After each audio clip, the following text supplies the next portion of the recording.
අද මේ අපි හොඳට බත්තට බෙරි වෙන්නේ නැති වෙන්න රසට බිරියානි එකක් හදන විදිය තමයි කියලා දෙන්නේ. මුලින්ම අපි මේකට ලුණු ටික සුද්ධ කරලා හොදලා අරගෙන මේ ටික රන්වන් පාට වෙනකම් බැද ගන්න ඕනේ.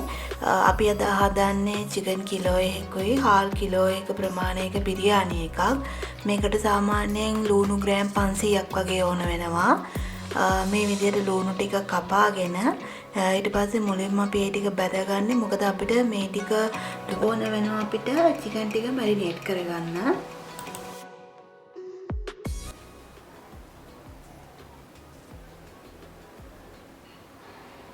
දැන් මේ අපි ලුණු ටික බැදෙන ගමන් තියෙන්නේ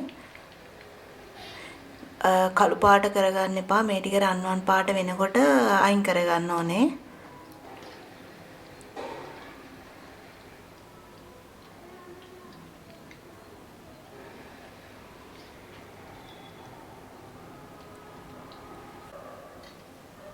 දැන් අපිට සුදු ලුණු ඉඟුරු පේස්ට් එක ඕනේ. දැන් මේක ලැහැත්ති කරගන්නවා.